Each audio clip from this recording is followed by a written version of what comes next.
Hey folks, how's it going? Rome Gaming here, back into the video. Today's episode, we're going over Shadow Priest for Mythic Plus in Season 4 Dragonflight.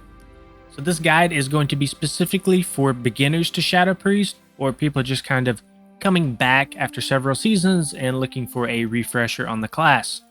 So if you are a pro Shadow Priest or just an advanced Shadow Priest in general, this is probably not going to be the guide for you. This is just kind of go over some of the basics of what Shadow Priest is, getting familiar with talents, getting familiar with rotation.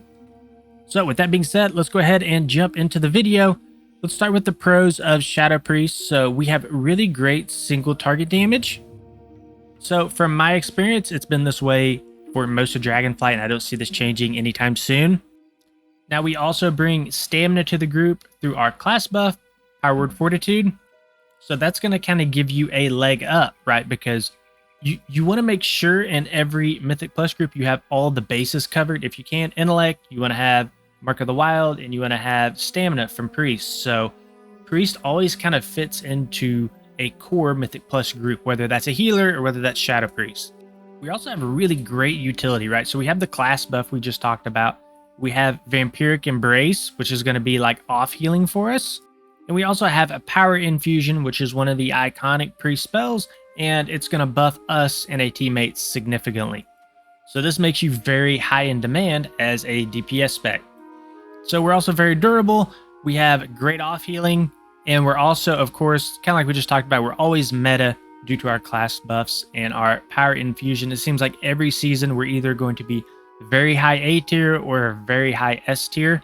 Right now, Shadow Priest is S plus tier. We're the top DPS spec in the game, so that's really nice. But most of that is just because all of the utility group buffs that we bring.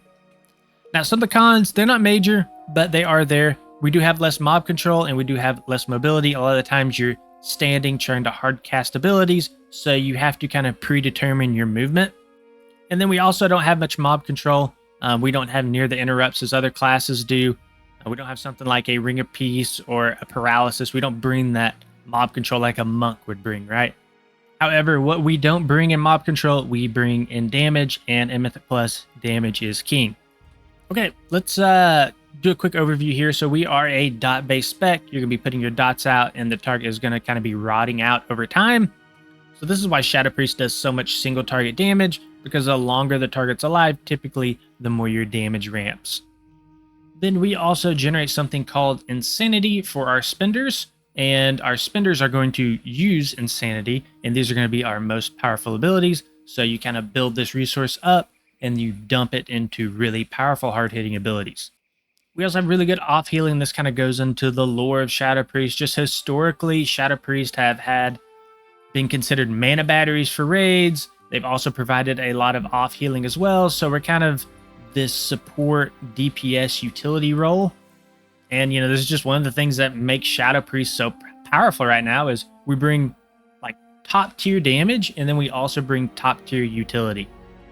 And that brings us to the final point here. We have Mind Soothe, we got Powered Fortitude, we got Power Infusion, Psychic Scream for our AoE interrupt, or disrupt.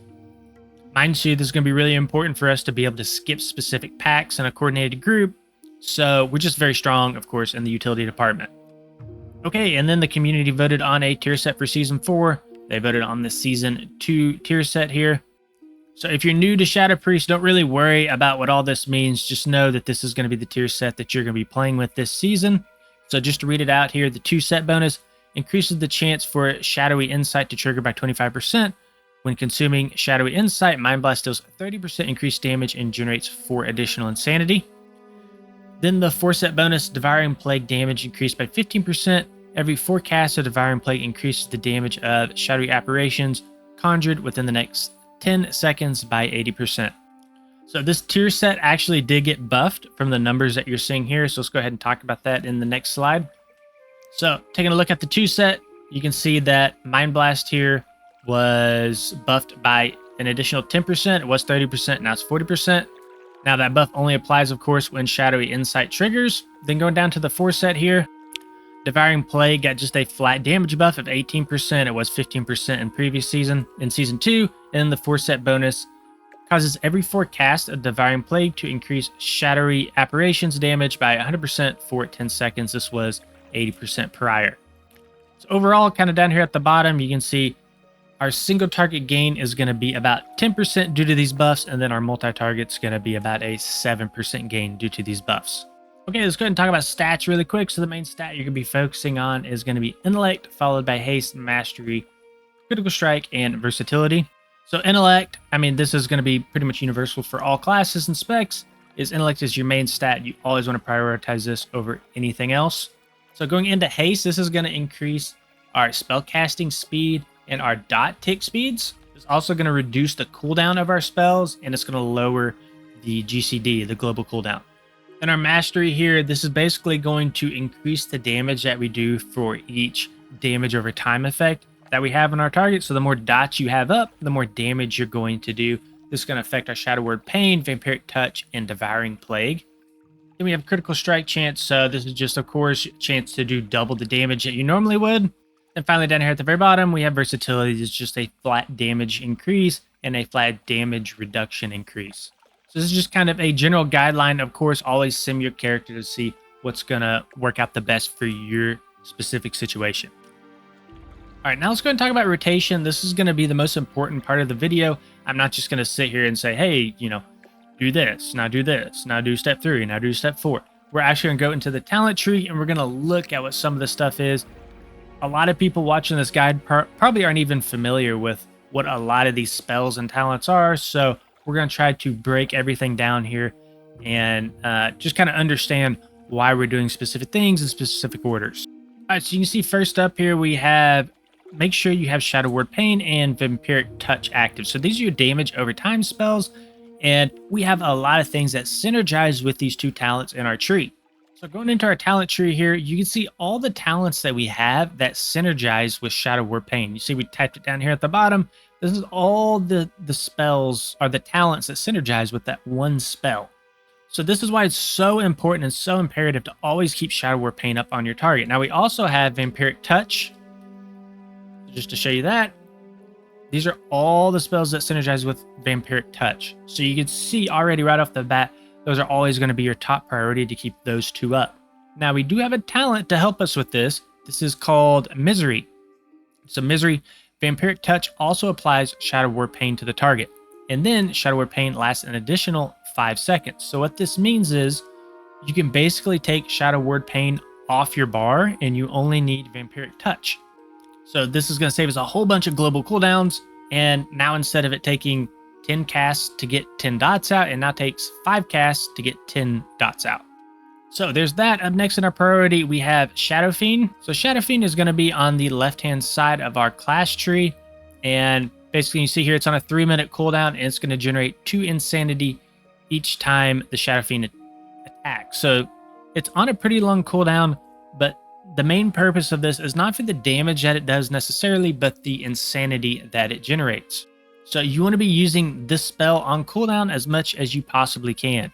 So up next we have Void Eruption here.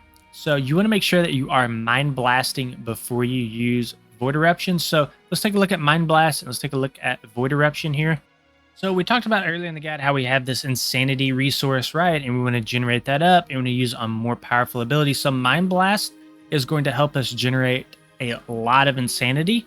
And this is going to be, I can't remember, I think it's on like an 8-second cooldown. It's on a very low cooldown, and you're going to be using this as often as possible to generate that Insanity. So here's Mind Blast here. It does X amount of spell power as damage, and it's actually on a 9-second recharge, it looks like, and this will generate Insanity for us. Now, in terms of playing around Mind Blast, right, we do have Thought Harvester here, so we actually get an additional charge of Mind Blast, so that's really strong. And another thing that makes Mind Blast so strong is if we go into something called Shadowy Apparitions here, this is going to be a huge part of your damage, especially your AoE damage. Actually, both single target and AoE. So basically what this does is as long as you have a Vampiric Touch on the target, kind of like we talked about in step 1, and you hit that target with a Mind Blast, Void Bolt, or Devouring Plague, these apparitions are going to come out and they're going to damage your target. Then Void Eruption here is what we're going to be trying to play around, and this is when we're going to be using our Power Infusion, which is the ability that gives us a whole bunch of haste, right? So just to read out Void Eruption here, so releases an explosive blast of energy, activating Void Form, causing X amount of spell damage to all enemies within 10 yards. And then during Void form, this ability is replaced by Void Bolt. And then casting Devouring Plague, which we've not talked about yet, increases the duration of Void form by 2.5 seconds. So going back to this, whenever we go into this Void Eruption, right, we're going to be popping everything. Power Infusion, Trinkets, any sort of potions you might have. Everything gets kind of popped here, and you try to blast as much damage out as you possibly can. So when you go into this Void form, you're going to be basically using two abilities. Void Bolt to generate Insanity, and then Devouring Plague to spend Insanity. Now, Void Bolt will have a cooldown, so you can't just sit there and spam it. And then when you run out of Insanity, you won't be able to cast Devouring Plague anymore because it costs Insanity to use. So then we'll kind of go back into Mind Blast. We'll get those 2 charges to kind of reset for us, so you can kind of work in between these 3 abilities here while you're within Void form. Now, another thing you can kind of work in here as well is you can kind of work in Void Torrent. So we kind of skipped a lot of things here, but just so you know what Void Torrent is. So Void Torrent here, so channel a torrent of void energy into the target, dealing X amount of spell power as shadow damage over 3 seconds. This generates Insanity over the duration. The Insanity is really strong, right? Because we can dump that into Devouring Plagues. So we have a couple other abilities here that kind of buff Void Torrent. Malediction here, reduce the cooldown of Void Torrent by 15 seconds. And then Idol of Cthulhu, Mind Flay, Spike, and Void Torrent have a chance to spawn a Tendril that channels Mind Flay, or Void Lasher that channels Mind Seer at your target. These also generate Insanity. Now, we got a lot going on here. I want to talk about one more spell, and then we'll kind of recap that whole Void Eruption thing going on there, because there's a lot that happens in a very short window. It's not super confusing, though. Once you do it a few times, you kind of get used to it. But let's talk about Devouring Plague here. This is going to be your main Insanity spender. It costs 50 Insanity.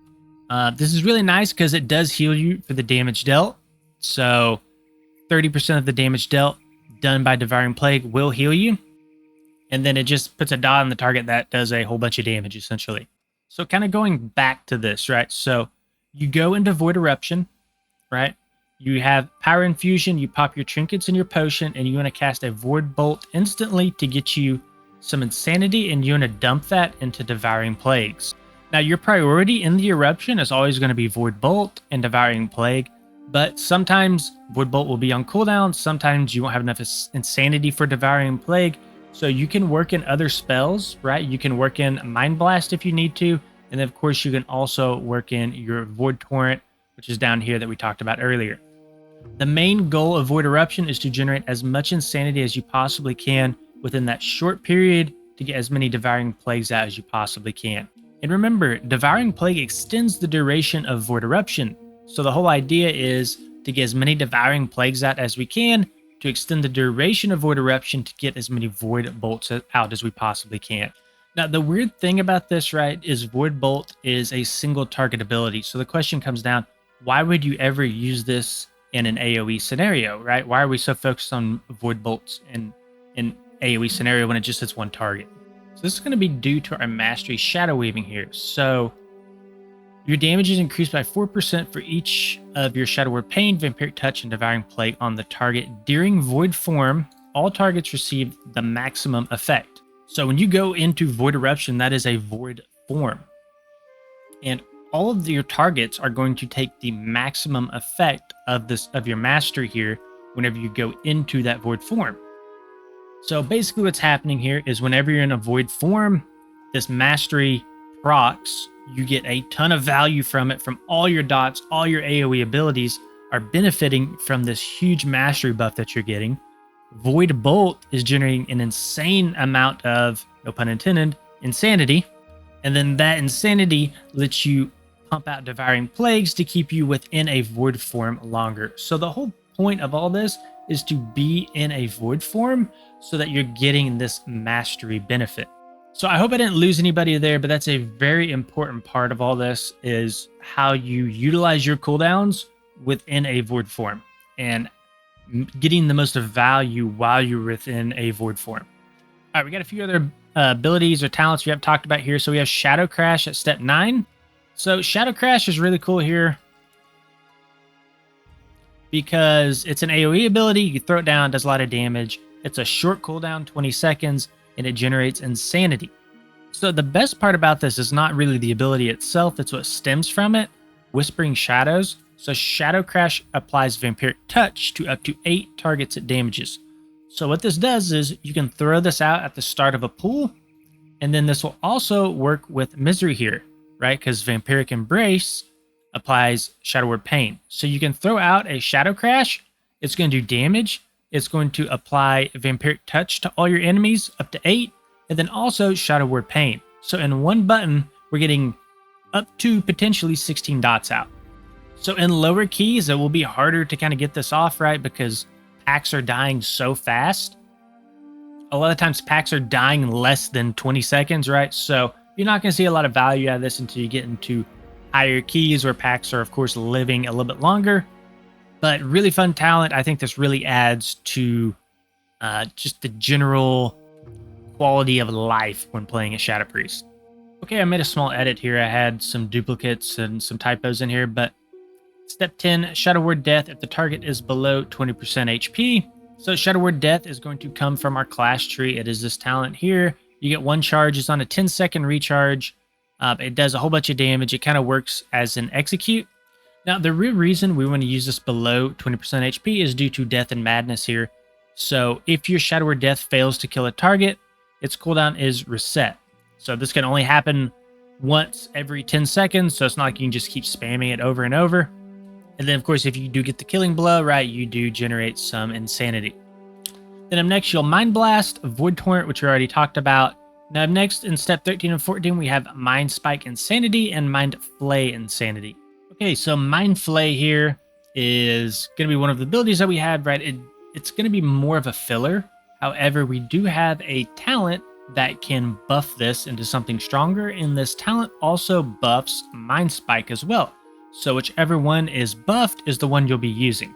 So let's take a quick look at what this is. Surge of Insanity. Every 2 casts of Devouring Plague transforms your next Mind Flay or Mind Spike into a more powerful spell, can accumulate up to 2 charges. So depending on which one gets buffed, you'll have a way to track this. It'll pop up and it'll tell you which one's buffed. You're going to be using that specific spell.